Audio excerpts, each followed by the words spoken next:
Thank you, Mr. Speaker. In the year since Labour took office, can the Justice Secretary tell us how many individuals have been prosecuted for smuggling people in on small boats? So state. Well, I don't have those figures directly to hand, but I'm sure that if they are available, I can write to him with those details. Jenrick. Well, I asked the Justice Secretary a very simple question about one of the biggest challenges facing our country right now, and the whole House could see that she didn't have a clue. Well, it's not just the pathetically low levels of prosecutions under her watch. It's also the fact that the Justice Secretary has waved through guidelines to shorten sentences for immigration offences. Under the Nationality and Borders Act, the most serious offence for facilitation carries a life sentence.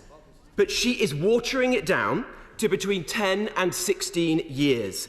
Instead of smashing the gangs, she's slashing the sentences. Well, why won't she do something for once and stop this? I mean, honestly, the Shadow Justice Secretary really ought to pay more attention to his day job and not the job he's looking for that the Conservative Party might give him. Firstly, if he paid any attention, he'd know that prosecutions don't fall to the Ministry of Justice. They are independently through the Criminal Prosecution Service. We will, of course, publish the statistics when we publish them, and I can happily write to him with those details as well. And this government is making sure that across government we take all the action we need to do to protect our borders. He is misrepresenting what the immigration guidelines do. I have picked him up on that before. I'm happily going to write to him again, but maybe he could actually read and learn something. The sexual exploitation and rape of children by grooming gangs is one of the darkest moments in this country's recent history.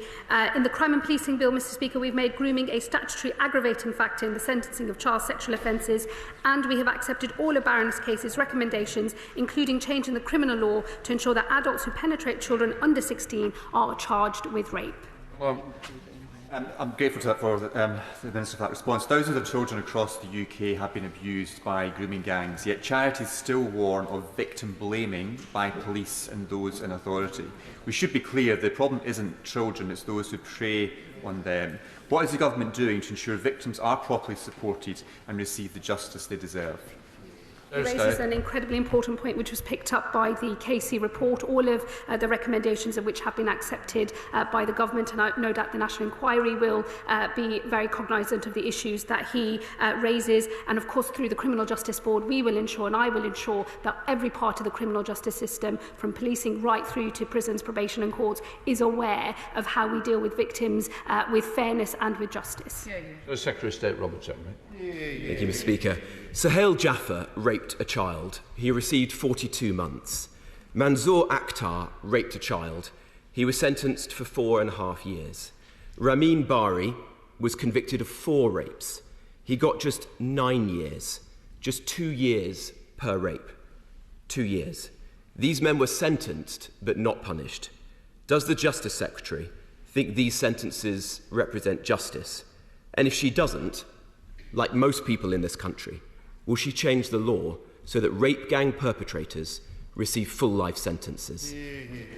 So state. Well, he will know that I cannot and will not comment on individual sentences, and I would urge him to also live up to the responsibility of being the Shadow Lord Chancellor, because commenting in the way that he regularly does on individual sentencing decisions, stripped of context, without all of the information in front, is wrong. Those are independent decisions made by the independent judiciary in individual cases.